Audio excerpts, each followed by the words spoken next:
在隔离酒店的时候呢，我们每天就只能通过电视新闻来了解一下台湾，可能我会有一些刻板的印象。第一就是这边的车祸好多，几乎每天都有交通事故造成的伤亡，就每天新闻上都会看到有人因为交通事故受伤啊，或者是因为车祸死亡。不知道是不是新闻报道的比较多呢，还是怎么样，所以我做了一些简单的调查。台湾大概每1000万人就有1250个因为交通事故死亡，然后在澳洲这个数字大概是540左右，所以它有澳洲的差不多2倍还要多。当然这边可能骑摩托车的人也比较多吧，然后摩托车就它的相对来说它的安全系数也比较低。而且就在我们隔离结束的前一天，更是出了太鲁阁脱轨的重大伤亡事故。清明节长假第一天的早晨，正要出隧道的太鲁阁号因为撞上了停在山坡却意外翻落的小卡车，一大半就都挤在隧道里了，造成49个人死亡，219人受伤，这个真的是特大事故了。然后那辆小卡车的涉事司机呢，就没几天就被以过失杀人的罪名而起诉。要是在澳洲的话，这个司机的姓名应该不会被公开吧，他的身份肯定会被保密。其实我觉得出了这么大的事故，这应该是体制的问题，不能把这个责任全都推到个人的身上。他个人虽然是有疏忽，但是你这个系统就没有管理。本来铁道周边的安全就应该靠安全规章制度来完善，而不是说靠每个人都能有面面俱到的考量。所以希望台铁还有交通部门这次就能通过这个事件吸取教训，早日完善落实相关的安全政策。印象第二深刻的呢，就是民众们对美食的执着。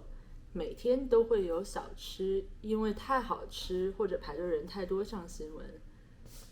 刚刚开始隔离的时候，更是被鲑鱼之乱疯狂刷屏。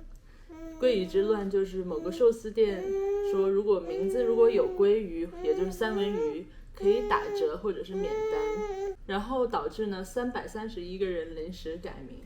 国际新闻也开始相继报道，其中还包括朝鲜的媒体在 Facebook 发表宣传，说朝鲜国内的养殖业每年可以生产大概3000多吨的大西洋鲑鱼，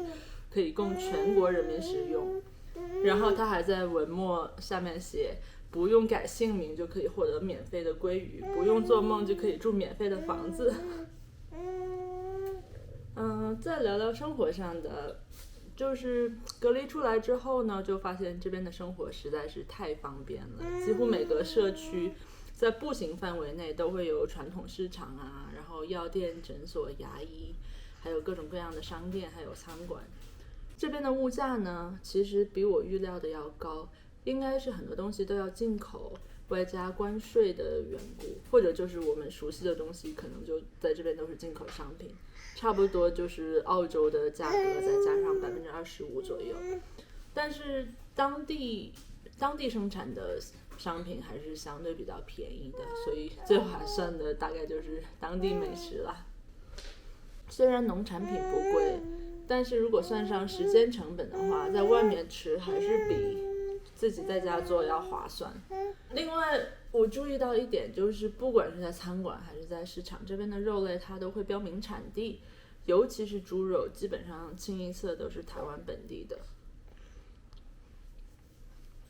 可能民众也是对这个比较敏感，比较担心进口猪肉的质量。预测一下新的一年会有怎样的变化？我觉得发胖应该是不可避免的了吧，就我们3个人还是一起发福的节奏。这边吃的就又多又好又便宜，从家门口到车站不到10分钟的路上大概有几十家小吃摊，这个可能就没有什么悬念了。